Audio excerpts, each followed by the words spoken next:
Good morning, or whatever time of day you've caught this video. Welcome to another episode of Growing Up in the Wilds of Suburbia. I'm your host, Sir Jeff Shears, and I am coming to you again from the mobile studio. So, New Year's is within days. It's Monday. 6 days.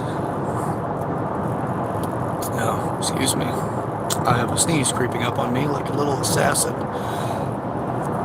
It's a faux pas assassin. Well, don't commit a faux pas. Alright, so today's episode is about going your own way. Now, there's so many ways of looking at going your own way. The thing that I find so appealing about it is I'm just, as far as like a kind of human being that I am, I don't want to live somebody else's life. I rarely have. I've like anyone else, I've caught myself in fantasy, especially at a much younger age, kind of fantasizing about what it would be like to, maybe be a celebrity, or you meet somebody that's incredibly inspiring. And I would think to myself, it would be great, and how life would be different if I was that person. I don't have those kind of thoughts anymore. I now look at attributes that people have that I can say, okay, well, I can understand why their life is the way it is because of these specific attributes. So, intellect, and the combination of attributes, I don't ever find a single trait that somebody's like, okay, because they're intelligent, therefore, they're wealthy and successful in relationships and all of that. That's not the case. There's plenty of people that I've met that are incredibly intelligent, even people that are, Mensa level intelligent, that are, accepted by the organization called Mensa. If you're not familiar with Mensa, it is you have to meet a specific criteria in order to be a member of it, and that means you have to score at a specific, at a certain level intellectually and on IQ tests in order to be accepted into Mensa. So it's interesting. I've met many people that are incredibly intelligent and specifically intelligent in certain categories. That doesn't mean that their life is going to be well structured and, like the epiphany of a life lived. It doesn't guarantee that at all. And actually, a lot of people that I've met that are highly intelligent have a reduction in other specific skill sets. They may be socially awkward, or they may be incredibly intelligent in problem solving but can't seem to manage a checkbook, or even find their way to the grocery store with matching socks. There's a lot of things that that I find interesting about the way that we have these conceived notions. So, but back to the main point on this is that I don't look at somebody else's life and say, I wish I were that person. I can't recall at what age I actually evolved out of that thinking process, but I have been skill set and specific attribute focused when it comes to people that have certain things that I do see as being interesting and or preferable in my own life if I had that type of ability. So it lines up with going your own way. Every one of us are pioneers of our own life. We're out developing ourselves in such a way that we start realizing our future. Now, you are doing this. The thing is, if you haven't made a declaration about what kind of future you want, other than I need my bills paid and I'd like to have, like something basic, something very common, let's say I'd like to have a family. So if you want your bills paid and you want to have a family, well, that's great, but what kind of family do you want to have? And, how much do you want anything in excess of paying your bills? There's other details that need to be ironed out. If you haven't put those thoughts in, you're probably living somebody else's life. You're living into, perhaps it's just the person that owns the company you work for. That individual is out pursuing their dreams, They've created a company, you're working for them, there's nothing wrong with working for them. It's when you start to resent the fact that you didn't do anything for yourself in the long run that made your future more preferable or desirable. The investment in today's behavior, like saving money for tomorrow's future, is the same thing as what kind of investment are you making right now to develop yourself into the future goals that you have. Now, I myself am constantly in the pursuit of not only goals are on the creed side of things, so the ones that are really solidified, and then figuring out the other things that I want to experience along the way. And I get those experiences through communication with people, through reading, through just observing the world.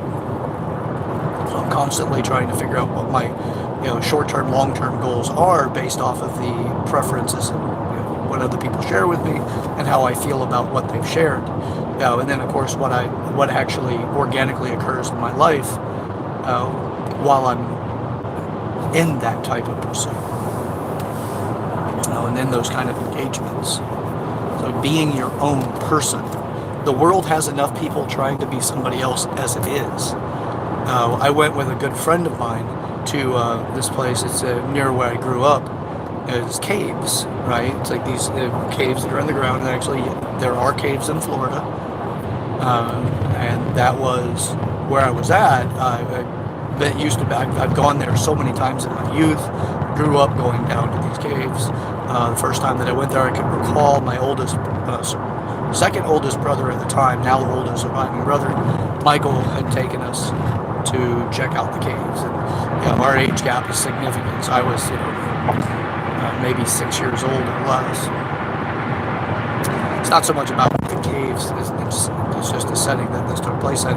But I did go down Nostalgia Lane whenever I visited the caves here. But anyway, as my friend and I were walking down the trail getting to the caves, there was a younger guy, I'd say somewhere in his late teens, with two friends, and you can see he's at the stage he's discovering himself, and we could hear him as he approached us, as we were getting to the point of passing one another on this trail.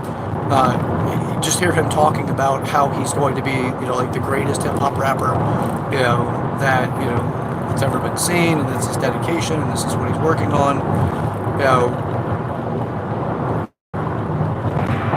Doesn't mean that he's not going to become it,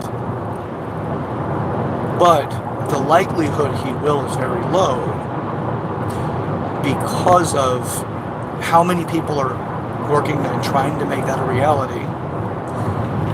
And is that actually his best skill set, or his attributes does his attributes line up best with that? The majority of us don't ever even find out how incredibly gifted we actually are because we spend too much time pretending to be somebody that we're not. Now, there's nothing wrong with the position this guy is in. I was just telling a little bit of a story about how this is common. It happens. I come across this regularly. It's great to have an idol, but does that idol really suit what skill sets you have, or is that idol someone that you pursue because it makes you feel like you're going to fit in better with the people around you? It's a hard question to answer because it's so hard to actually identify that. It's like telling a fish that it's in water. It's almost impossible. If you were to try to convince a fish that we're in water, it's practically impossible without removing the fish from water in order for it to actually have its world truly challenged in a way that makes it go, hey, I was in water, now I'm not. But if you spend all day trying to convince that fish that it's in water, it's just not going to realize it because it's the reality of what it's in. It's there so long that it has no real way of identifying it without the loss of it. We spend a whole lot of time focusing on things that may or may not line up with our deepest desires and our core values in life. Because we're caught up, we've been convinced that we have to be something that we're not. So to go your own way, you have to start identifying what type of skill sets and attributes you have, what makes you unique, and then let life happen with those unique values.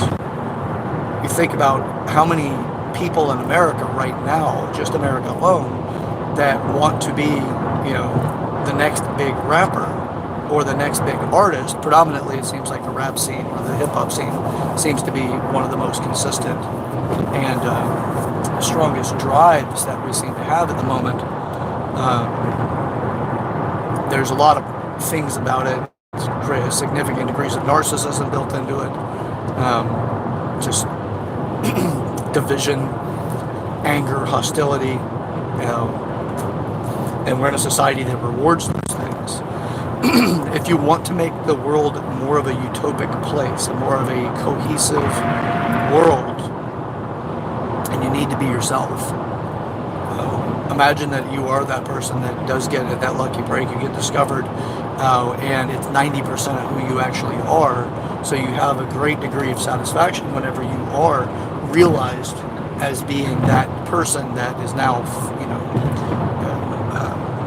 looked up to. You become an idol to other people. You have money backing it up. You have very powerful people affirming that you are great. And that 90% lives into the excitement of it initially, and over time it starts to dissipate because the 10% that's misaligned starts to reduce that 90% value and making it 80%, 70%, 60%. The joy of realizing that you are someone of notoriety starts to dissipate, and before you know it, the resentment of that world starts to set in. Now, you can easily see this in child stars. You can easily see this in people that lose their mind when they become celebrities. Over time, later on, they become, detached from reality, drug addicts, and, significantly just drawn into this this existence that, as you look at it, you can understand immediately these people are very unhappy. They're very unhappy because either they take up causes that have nothing to do with them and they feel justified by it, like a lot of the social justice warriors you find in Hollywood. You find this and, okay, well, now they're drug addicts. You can look at what kind of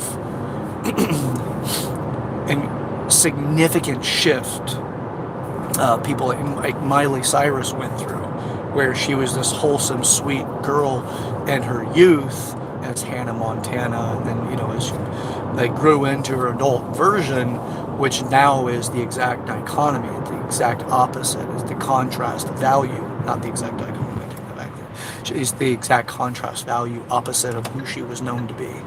And it's the acting out and finding herself, but there's also that kind of behavior is what you expect of somebody who resents the way their life is occurring.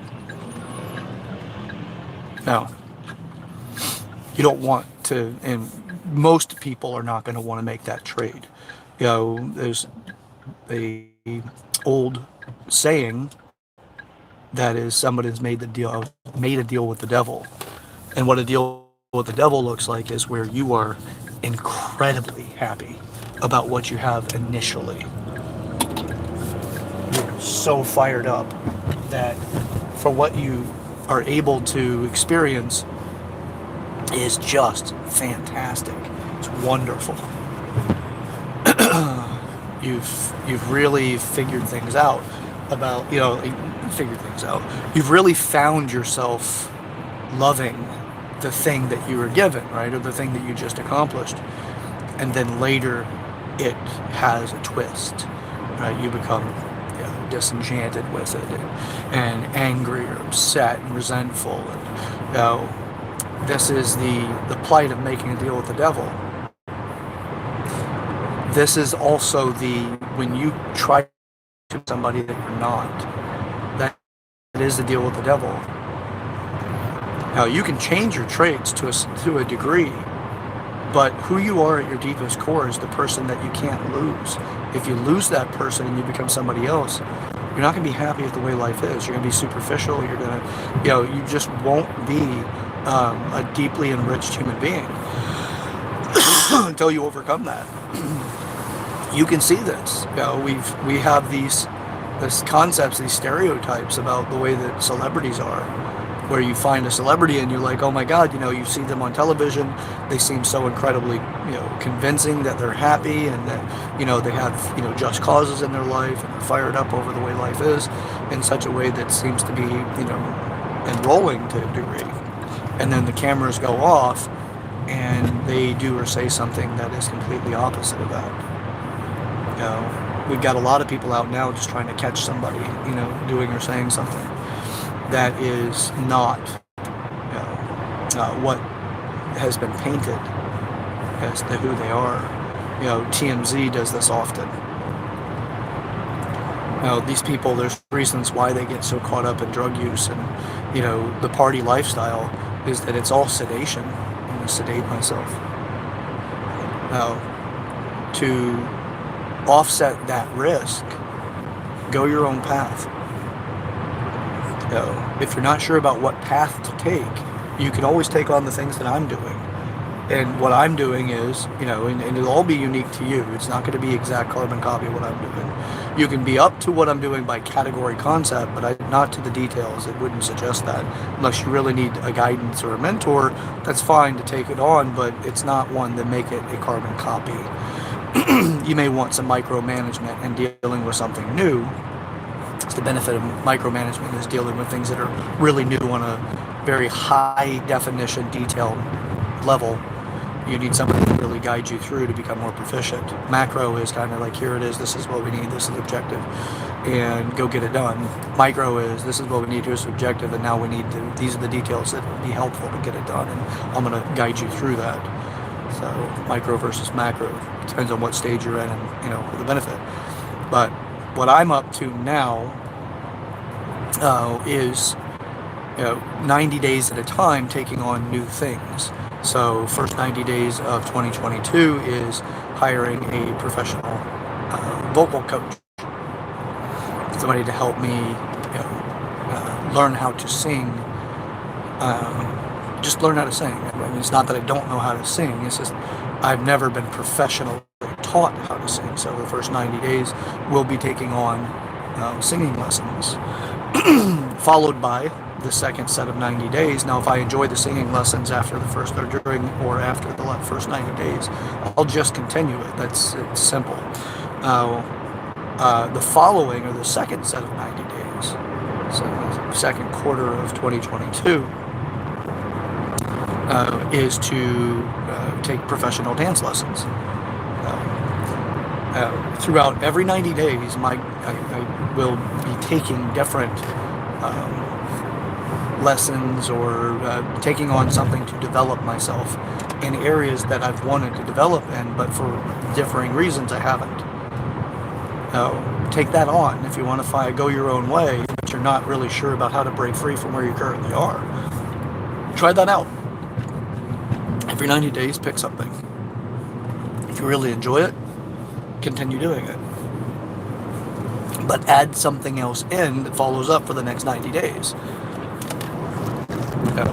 That's the beautiful thing about development. I personally am, if there's anything that I am really addicted to, it's growth. It's development.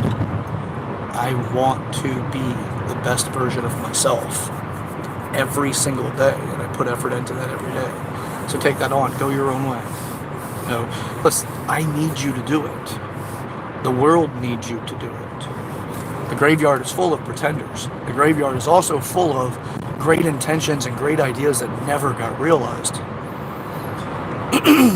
Let's not waste your human capital on the being somebody else. Go your own way. Like I've said in many videos before, and I'll continue to say it,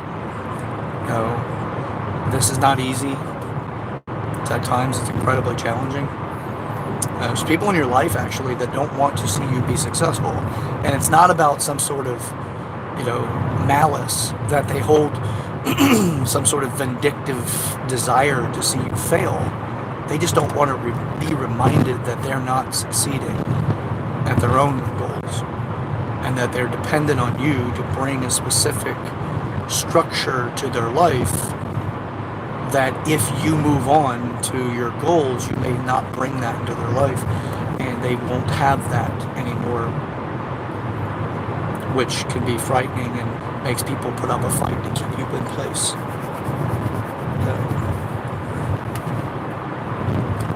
Now, again, this is not always easy. You do have a support system that wants to see you successful, and you have a support system that don't. They're not really a support system, but they seem like it.